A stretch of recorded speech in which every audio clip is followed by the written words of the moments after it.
an ordinary cup of, this is not anyone's ordinary cup of tea.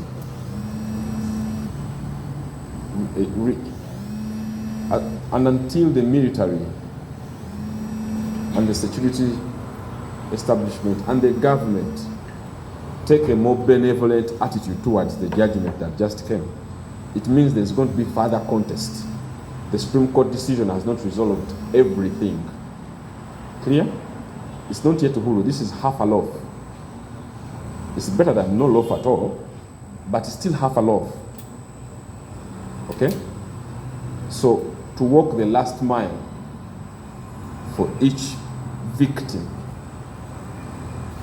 and some of the victims are long dead, but they are still victims, and the trauma and the scars have been felt by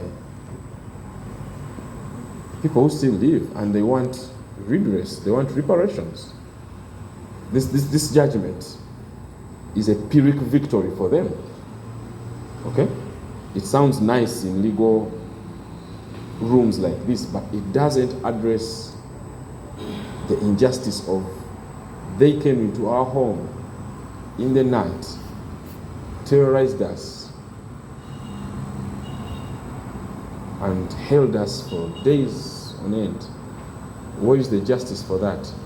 So that's our inquiry. It's a national inquiry, and it would be wrong to just bury these injustices and move on.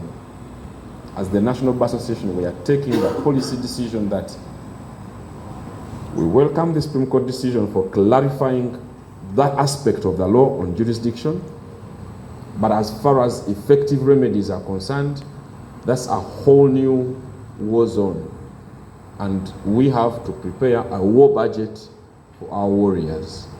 And that budget is significant. It far outstrips what the Legal Aid Project has received before. I think that's the haircut figure, that's the ballpark figure.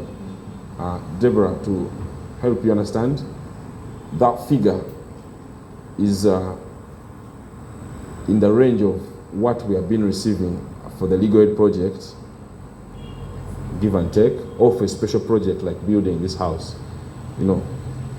The cost of providing redress to all victims of military justice for the last 30 years since the establishment of the EPDF is honestly earth-shattering. And we shall be guided, as I said, by the members that have agreed to sit with us and think through all the options we have and budget it accordingly so that we can have structured conversations with well-wishers from the public. The question about the legal clarification, I think we've said this enough. Take it home. The court was emphatic, 100%, that there shall not be another sitting of a military court. I think not only for civilians, but also for military officers. Not another. They could sit if they want to decide the question of dismissal. That power is still theirs. But criminal justice, everything has now to, they must use the ordinary courts.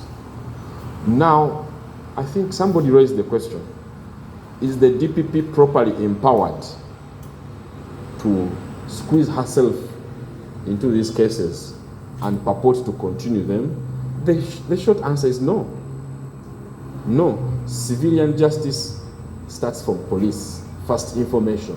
So all these cases, if they are to be transferred, they can't just be leapfrogged into court. If they do that, we are going to challenge that as the National Bar Association. Civilian justice starts with the first informant reporting before a police station.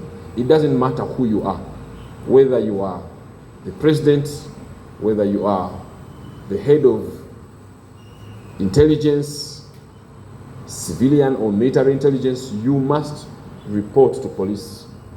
And the police must conduct a fair investigation.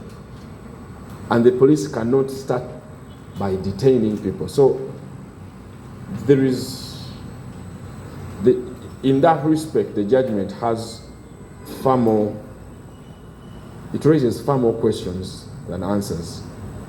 And we don't want to use today's forum to speak in very conclusive terms. We have a think tank that has asked for some time to process clear answers to these questions, and we shall review those answers. But the other reason why we don't want to be very specific in how we open up this can of worms is because we don't want to preempt the institutional engagements we are going to have with every department of government concerned. Hopefully, the clarity will come from the government itself. It will come from the DPP, from the police, from the civilian authorities responsible for justice. So we want to give them time as well to reflect through the meaning of the judgment and the obligations they now have towards each victim of military justice.